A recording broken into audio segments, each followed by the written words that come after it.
Great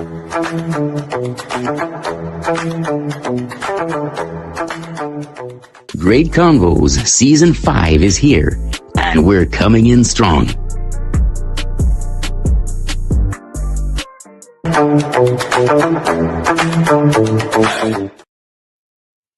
Hello, and welcome once again. Happy Monday. It is Great Convos, where we always say, whether you agree or disagree, you can always find Great Convos. I'm Roger Caesar, and that gentleman looking really dapper in the blue is...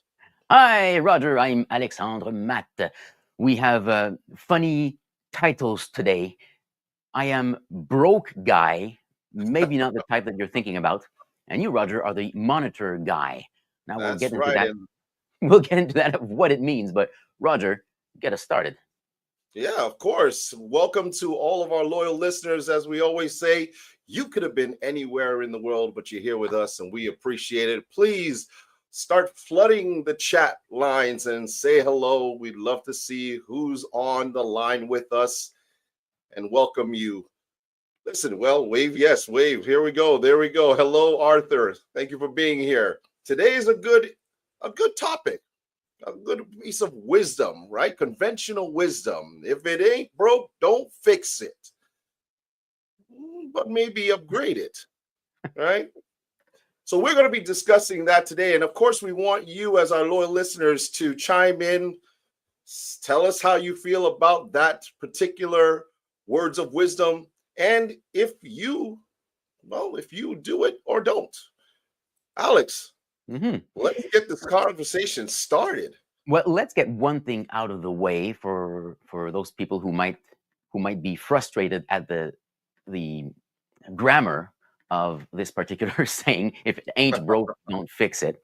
We could say, if it is not broken, do not attempt to repair it. But it's not as catchy. It's like when you log in somewhere and it says, forgot your password. I'm thinking, is that even a sentence? It should be, have you forgotten your password? Yes. But it's not as catchy. No. So that's out of the way. Here's the thing. I want to know, why don't you first of all tell us where exactly this comes from? Is there an origin to this phrase? Yeah. Well, every phrase has its origin, so we'll try to we tried to find what is the exact origin. It's not many times when there is an old saying, you don't know when it originated truly because it wasn't written when it was originated. However, we can see that the first time it was written in that way, if it ain't broke, don't fix it, was in 1976. But really, it seems that the person who popularized it is someone called Bert Lance. Now, Bert Lance, or his full name being, I'll get it to you in a second. Bertrand, right? He was the advisor to Bertrand Lance. Carter. He was an advisor to Jimmy Carter during his campaign for election. He resigned in, let's say, it wasn't very, very positive, but in 1977, in an issue of Nation's Business, a newsletter of the U.S. Chamber of Commerce, we see this, and he is quoted. Bert Lance, so this is quoted directly from that journal. Bert Lance believes that he can save Uncle Sam, or the government, billions if he can get the government to adopt a single motto. If it ain't broke, don't fix it. He explains that's the trouble with government, fixing things that aren't broken and not fixing things that are broken. I just want to stop for a second. Is there a reason why you had to put the accent into this? Well, I'm quoting an American. and indeed, it's there. When we searched it, I mean, it's so fascinating, Roger, doing some research to find out the origins of some phrases. And we can see that it in the 1976 quote, it's someone who quotes an old farmer from Georgia, from the south of the United States. So that phrase might have originated from farms and farmers with farming equipment who say, your tractor ain't broke, don't try to fix it. It's working just fine, right? Right. So, There- so that motto might have come from a long time ago before it became a popular saying in the 70s. right. Now, the thing about it though is we can. I think there's two ways of looking at this, and there is the popular way of saying if it ain't broke, don't fix it. Meaning, hey, if it's working and everything is fine with it, why are we bothering to change it or upgrade it? Yeah, But it's just a waste of time. right. But what if we were to say that about a you know a boat or something that we're driving? In fact, my championship speech, the semifinal speech that I did in 2021, was all about me not fixing the problems that were wrong with my car and eventually ending up on the side of the road. Mm-hmm. And the whole idea from my father was, don't wait until it's too late. So even when it comes to the car, there were moments when I could have fixed it. But I looked at it even further when I say relationships or at work or when you're dealing with friendships. If you see something that is, even though it's going well, there could always be opportunities for you to fix it or make it better. Yeah, I mean that's a great point, and I did love your metaphor using the problem with a car. You mentioned boat too. I can think of a boat. If you don't look at it sometimes, or what you might say, monitor it to see not only if it's working fine, but does it need to be checked sometimes? Serviced. Serviced. That's right. That's right. Inspect it. Otherwise, yeah, it works fine. But if you don't inspect it, then you might not know that it needs to be fixed. However, That's Roger, right. doesn't that just mean that if you're like your car, for example, you check it, you bring it to a mechanic, and it's working fine, but the mechanic might see, oh yeah, there's a little problem here, a little problem here. In other words, it is broke and needs to be fixed.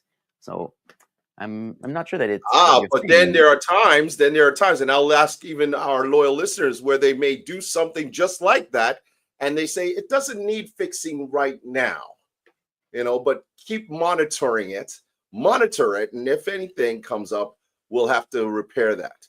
Put it in the chat if you've ever heard that from your mechanic, because I know I have. It's happened to me. But the reality is that there are times when we have to fix things, and let's move it from what we've been talking about right now and even talk about it from a business perspective. I think the most successful individuals in business are ones who are very proactive, always trying to find new ways to be innovative and trying to bring their company or their product or their services to another level. They don't stay stagnant, and maybe that's also why this particular saying doesn't necessarily work in that aspect. Yes. However, now you're going into something more complicated, the managing change or the dealing with change in the workplace. If you've got a manager or a CEO who says, "Oh, I think we can do better than what we're doing now," and changes everything, you might get resistance from the organization, from employees, Right. and then it won't work at all. I've Right. seen this happen at various levels, including where I have worked. We try to implement something thinking and being convinced that it's going to improve everything, but if nobody else goes and adopts this change, then it's not working either. So, in other words, we might fix something that is not broken and make it worse.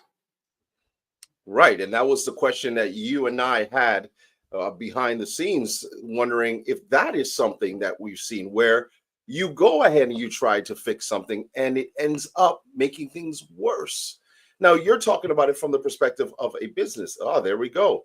Like over Jackie tweaking says, a speech. I like that. And you Mhm. ruin it. Yes. Yes. And we have seen that over our time.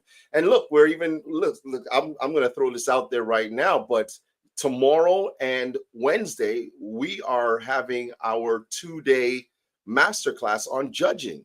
And we're talking about this same thing, about fixing things that we're seeing, but not necessarily everything, because it doesn't mean that everything is wrong with how judging is being done, or if there is anything that really, really has been detrimental. But here's a way that we feel you can fix the little things with regards to it. So we are encouraging many of you to join us if you can tomorrow and Wednesday. It'll be at 7 o'clock on Zoom. I know it's a plug that I'm putting in here, right? But That's if you right. haven't got your tickets, oh no, I say tickets. Here I said tickets.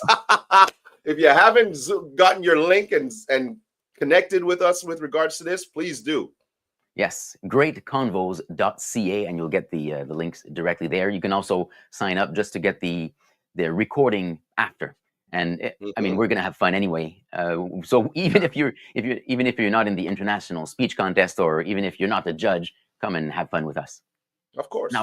Now that's one example, Roger, of something that is not necessarily broken, but we monitor year after year. We know that in order to get the most the best results possible, or the results that should happen, let me say it that way, we need to have the best trained judges possible.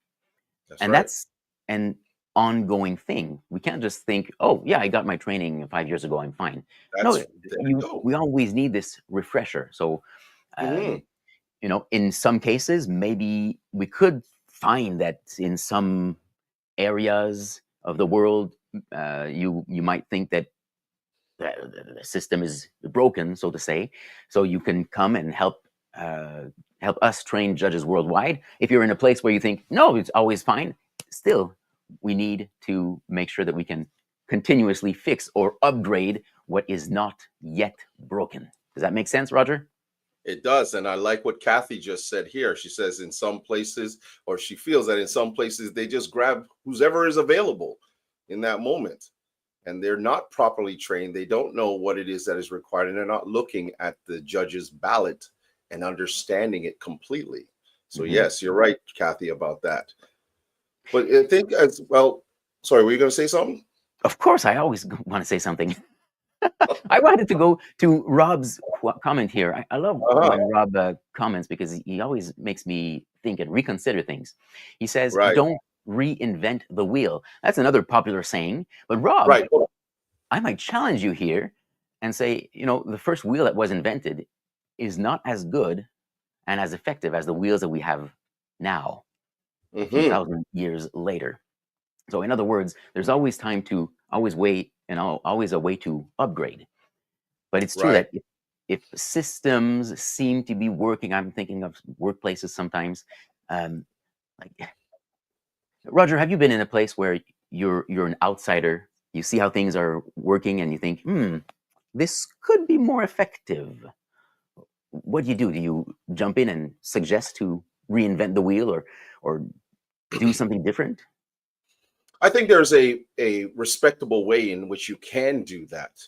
If you find that you might have had some experiences, and I think that's what it comes down to as well. You may have had experiences that worked other places, and suggesting it to whoever it is that is in charge, letting them know, hey, listen, I've tried this before, it worked. It's up to you, but I wanted to let you know what can probably help upgrade what you're doing right now. Is that something you would be interested in?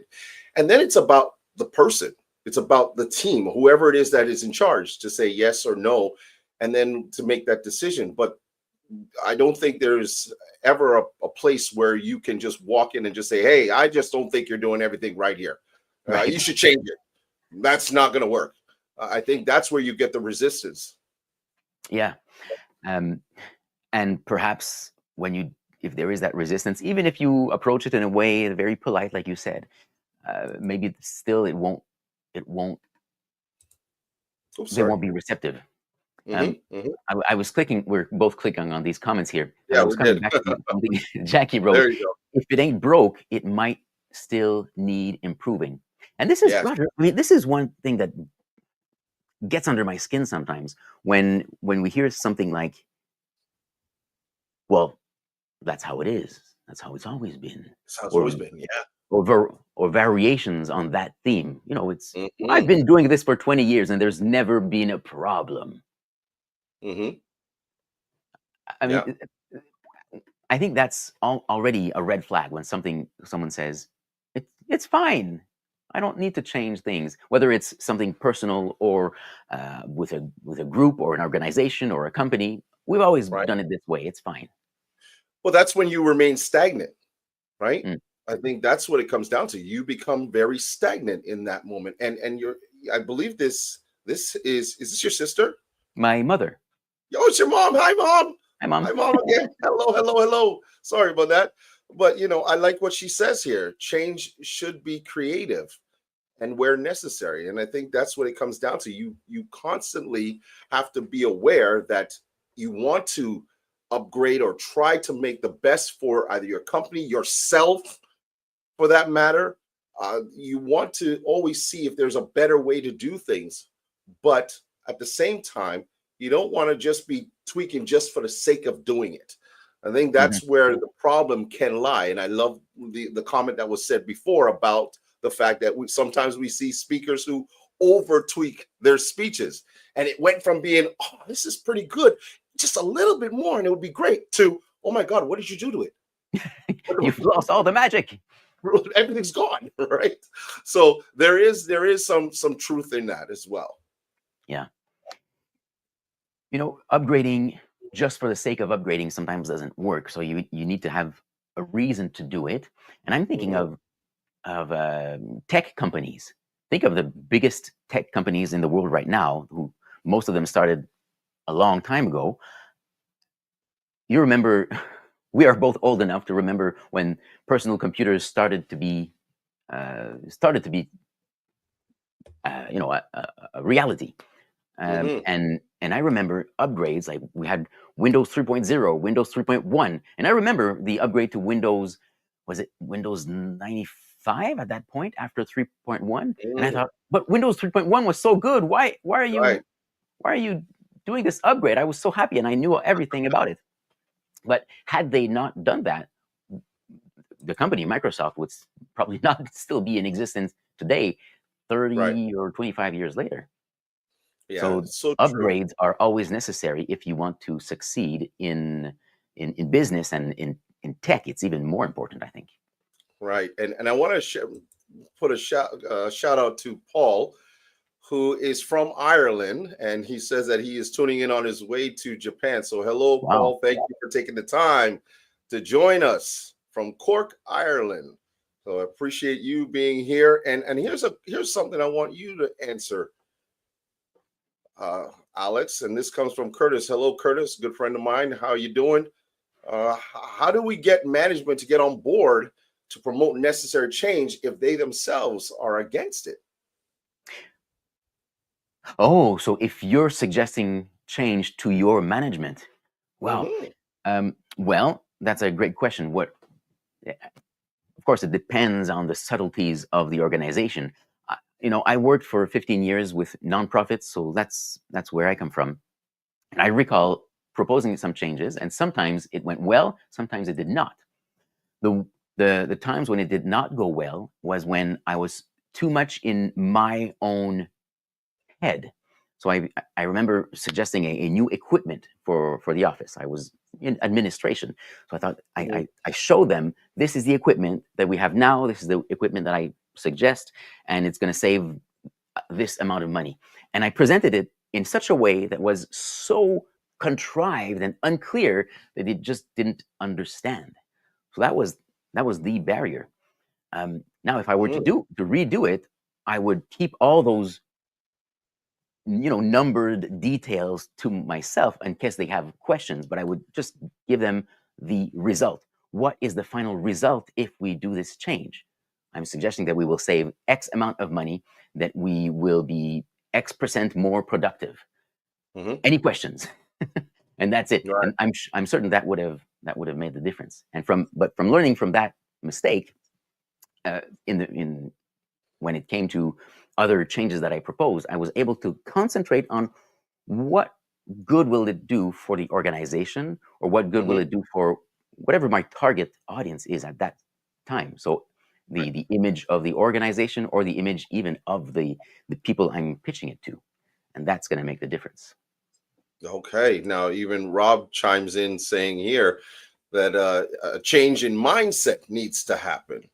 And he came across this when trying to get people to implement security systems in business. Hmm. So yeah, I mean, it really comes down to hopefully that people have the mindset and the ability to say, you know what, let's listen, be open minded to something like that, to see. And if it doesn't work, then that's fine. But I still believe that there is always an opportunity to see if you can improve.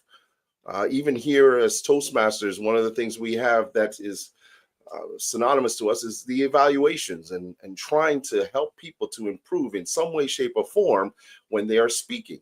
The same can go for on a bigger level, on a higher level when it comes to businesses and organizations. Always looking like McDonald's wouldn't have been where they are if they had just stuck with their 4 burgers when they first started, but they thought, hey, let's try something new, and they kept on improving and doing new things. Now, was That's right. everything right? Everything right? Pizza. No, You remember the everything worked pizza? out right. But right, they had everything worked out, but at least they tried, right? And that's the whole idea. Is when you just stay stagnant, that's when others come up and leapfrog you in business, and that's what it comes down to. Mm-hmm. Roger, I think Paul responds to what I was saying earlier and asks this question: what's a good way to earn an ally for a change? I'll restart. What's a good way to earn an ally for a change-making project you're hugely keen on? Yeah, because if you're championing change, you probably need at least one, a first ally to help you get the buy-in from whoever needs to make those decisions. Roger? Right. And that comes down to finding someone who is close to those who make the decisions, talking to someone who you know and you are very close to, maybe that you could talk to, that can relay that to those who are making all the decisions. Maybe that's what it comes down to. It's that chain of command, so to speak, and making sure that the right people are told about it, so that the possibility, and I'm going to use that word, that possibility that what you suggest can happen. It may not, but at least they're getting the word of it, and they're learning what it is that you want to have done. Roger, let's get a little personal here. Mm. We're mostly talking about business, about work, and even about speaking. You hinted at personal things like relationships, but what about personally, just you as an individual? I'm looking at you and you don't look broken, but are you striving to constantly upgrade yourself in a certain way? Of course, of course, of course. I think that that comes down to always learning, always keeping yourself ahead of the game. I don't rest on my laurels. I don't sit and say, okay, well, you know what, I've had success here and there, I'm fine, I don't need to do anything else. I think that your best investment is to always invest in you, continuously making sure that you yourself are improving. Even if, and there was a comment that was made, I'm going to try to go back up here. There it is, by Jackie. 1% improvements, right? 1% Little improvements. improvements, but constantly. Hey, imagine if you improve 1% per day or even 1% per week, that's 50% in a year. That's right. That's right. So I think that right there sums it all up, in that it doesn't mean that we have to make drastic changes to ourselves, but if every time, it's almost like have you ever heard they say that every year you should do something new to your house, right? They say to do something new that just changes the look of it, or whatever the case may be. It's just changing yourself. And I like that 1%. Just have something that you say to yourself, okay, I want to change this about myself, or I want to tweak this. I think that's what we have to do. Always keep learning. Mm-hmm.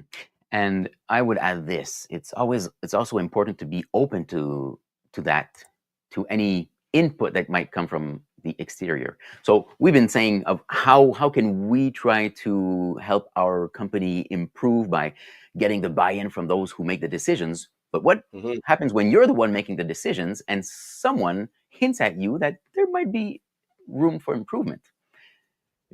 I coach people in speaking, but sometimes, and this has happened more than once that one of my students makes a suggestion for me. And I'm like, Huh? I'm the teacher here. I'm the coach. Why are you telling me what I should do to improve my own speaking? I've been doing this for 15 years. Luckily, that's not how I respond. I might think about that for a second or two. But but I recall one person who I won't share the details here, but who made me realize something, and now I'm working on it. And I hope that if I'm able to improve that, it'll be even more than 1%. So let me do a quick shout out to Jim Emery. Hi, Jim. I teach at one of the universities here, as you know.